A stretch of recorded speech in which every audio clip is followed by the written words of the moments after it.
नमस्कार, शाम के 7 बजने को है। देश के सबसे लोकप्रिय, सबसे विश्वसनीय और नंबर 1 शो शंखनाद में आप सभी का स्वागत है। मैं हूं आपके साथ चित्रा त्रिपाठी। 2012 का निर्भया कांड इस देश में कौन भूल सकता है? कौन भूल सकता है 9 बरस पहले हुई उस हैवानियत को, उस दरिंदगी के खिलाफ पूरे देश से आवाज उठी थी। आवाज उठी थी कि बच्चियों के साथ होने वाली दरिंदगी रुकनी चाहिए। आवाज उठी थी कि सभ्यता के शब्दकोश से रेप जैसे शब्द को निकाला जाना चाहिए।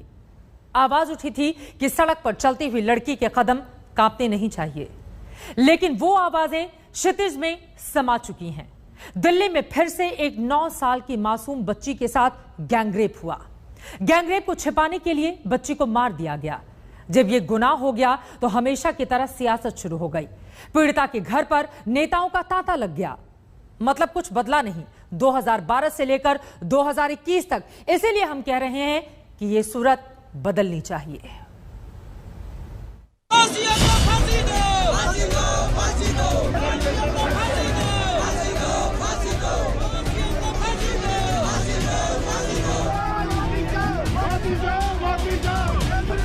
दिल्ली का दामन फिर से दागदार है। दिल्ली में फिर से दरिंदगी हुई है एक 9 साल की बच्ची के साथ। रेप के बाद बच्ची को मार डाला गया और जब बच्ची मर गई तो सियासत के सूरमा संवेदना की सीढ़ी लगाकर चढ़ गए उसी मुद्दे पर। तो क्या बदला दिल्ली में 2012 के निर्भया कांड के बाद से? बच्चियों से रेप होना बंद हुआ? नहीं हुआ। रेप के बाद हत्याएं बंद हुई? नहीं हुई। रेप और हत्या पर सियासत बंद हुई? नहीं हुई। रेप के बाद पीड़ित के घर पर सियासी दलों का जुटना और राजनीति करना बंद हुआ? नहीं हुआ। तो क्या बदला फिर? देखिए, राहुल गांधी उसी बच्ची के घर पहुंचे हैं परिवार को ये भरोसा दिलाने के लिए कि उनकी बच्ची से हुई हैवानियत के विरुद्ध वो आवाज उठाने आए हैं, इंसाफ दिलाने आए हैं। परिवार सिर्फ न्याय मांग रहे हैं और कुछ नहीं मांग रहे हैं। न्याय मांग रहे हैं और कह रहे हैं कि उन्हें न्याय नहीं मिल रहा है और उनकी पूरी मदद होनी चाहिए और वो हम करेंगे। आप कैसे मदद करेंगे राहुल जी? आपने क्या मदद का भरोसा दिया? हाँ, आपने क्या मदद का भरोसा दिया है पीड़ित? मैंने ये कहा है कि मैं उनके साथ खड़ा हूं। जब तक उनको न्याय नहीं मिलेगा तब तक राहुल गांधी उनके साथ खड़ा है और 1 इंच पीछे नहीं हटने वाला है। राहुल का पहुंचना कुछ लोगों को नागवार गुजरा, लिहाजा उनके खिलाफ विरोध के नारे भी सुनाई दिए। इधर राहुल पहुंचे तो अरविंद केजरीवाल कैसे पीछे रहते? अरविंद केजरीवाल भी पहुंचे, उन्होंने भी इंसाफ ही दिलाने की बात की। दिल्ली सरकार परिवार को 10 लाख रुपए का मुआवजा देगी।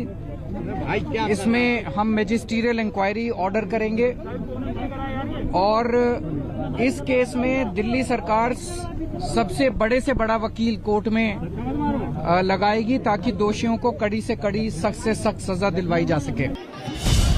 अब कांग्रेस और आम आदमी पार्टी के नुमाइंदे पहुंचे तो बीजेपी वाले कैसे दम साधे देखते रहते। दिल्ली बीजेपी के अध्यक्ष भी पहुंचे। पीड़ित परिवार है, उनसे हम लोग मिले हैं। भारतीय जनता पार्टी पीड़ित परिवार और पूरे समाज के साथ है। एक सभ्य समाज के अंदर ऐसी घटनाएं एक बहुत बड़ा दुर्भाग्य है। दुर्भाग्य ही तो है कि दिल्ली देश की राजधानी है, कोई गांव, खेड़ा, जंगल या पिछड़ा इलाका नहीं।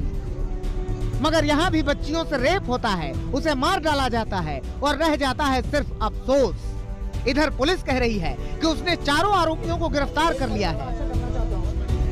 बाकी इन्वेस्टिगेशन में अभी तक पीएम हो पाया है और जो एक्यूज हैं उनको पकड़ लिया गया था, अरेस्ट कर लिया गया था, उनको जुडिशियल कस्टडी में भेजा जा चुका है। और जो यहाँ पे क्राउड बैठा है इसके बारे में इनकी तरफ से ये है कि शायद पुलिस की तरफ से कुछ कमी पेशी रह गई थी, तो उस पर ये लोग जांच करने को कह रहे हैं और इनकी यही डिमांड है कि जब तक उस पर एक्शन नहीं लिया जाएगा तब तक यहाँ से हटेंगे। भले ही आरोपियों की गिरफ्तारी हो चुकी है, लेकिन घर वालों का दिल्ली पुलिस पर गंभीर आरोप है। स्थानीय लोग दिल्ली पुलिस पर घोर लापरवाही का आरोप लगा रहे हैं। पुलिस जब आई तो उनको पुलिस के हवाले किया गया, तो मैंने पुलिस वालों को बोला, मैंने कहा बच्ची की लाश जल रही है तो आप एविडेंस कैसे कलेक्ट करोगे? उन्होंने बोला कि आप मरने के बाद इसकी दुर्गति करोगे, मत बुझाओ। मैंने बोला सर अगर बुझेगी नहीं, कुछ एविडेंस आपको नहीं मिलेगा तो आप किस आधार पे केस बनाओगे? उन्होंने कोई वो नहीं किया। तो मैंने कुछ हमारे साथी थे उनको मैंने बोला कि बेटा जाओ जल्दी भग के जाओ, बाल्टियां भर के लाओ, और मैंने उस पर बाल्टी डालने का प्रयास किया। पुलिस वाले ने मेरी बाल्टी पकड़ ली। 9 साल की बेटी को इंसाफ दिलाने के लिए लोग सड़कों पर उतर आए हैं। आरोपियों के लिए फांसी की मांग हो रही है।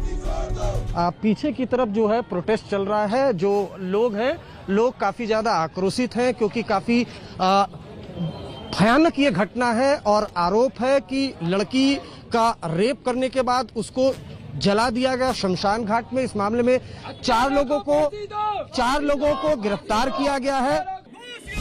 लोगों में गुस्सा है, आक्रोश है। घर वालों के मुताबिक आरोपियों ने सच पर पर्दा डालने की पूरी कोशिश की थी।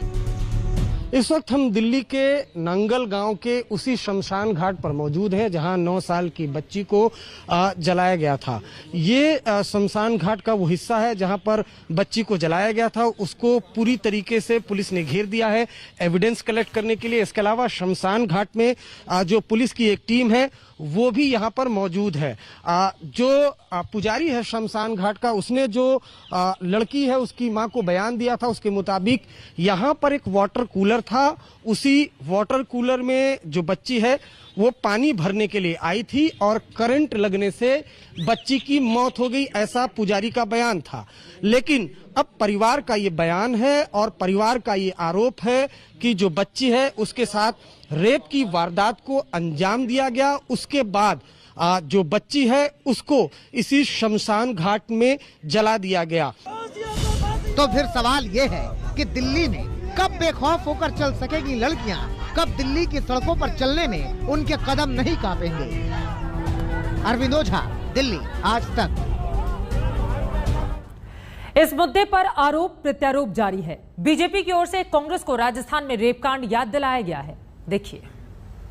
आप सभी बंधु भगिनियों को बहुत धन्यवाद कि एक शॉर्ट नोटिस में आप यहां आए हैं और इस गंभीर और महत्वपूर्ण विषय में इस प्रेस कॉन्फ्रेंस को अटेंड कर रहे हैं।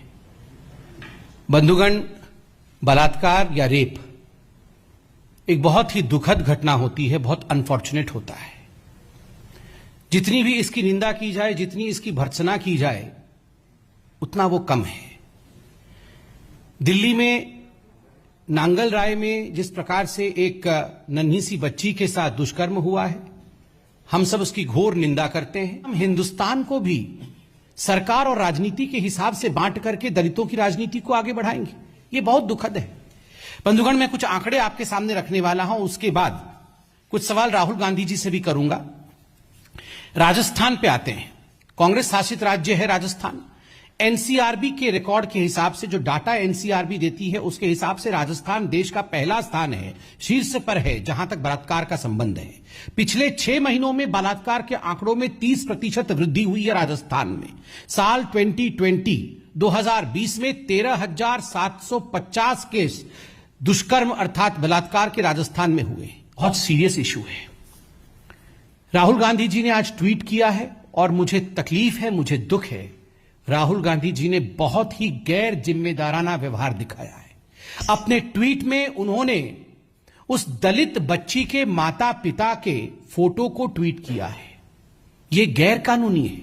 मैं दोनों सेक्शन पढ़ूंगा देश के लिए, ताकि राहुल गांधी, जो शायद ये नहीं जानते हैं या जान के भी अनभिज्ञ बनने की कोशिश कर रहे हैं केवल पॉलिटिकल बेनिफिट के कारण, आपने यहां माता पिता दोनों का ही जिस प्रकार से फोटो ट्वीट किया, क्योंकि वो एक पब्लिशिंग प्लेटफॉर्म है, वो एक प्लेटफॉर्म है कम्युनिकेशन का, वहां आपने जिस प्रकार से ये फोटो ट्वीट किया है माता पिता का, स्वाभाविक रूप से आपने उस बच्चे के फैमिली की आइडेंटिटी को चौराहे पे डाल दिया है।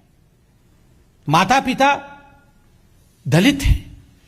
मैं बिल्कुल समझ सकता हूं, माता पिता को यह सब बताया नहीं गया होगा कि एक्ट में क्या लिखा है, सेक्शन 74, सेक्शन 23। बेचारे गरीब लोगों को आप यूज कर रहे हैं अपनी राजनीति के लिए।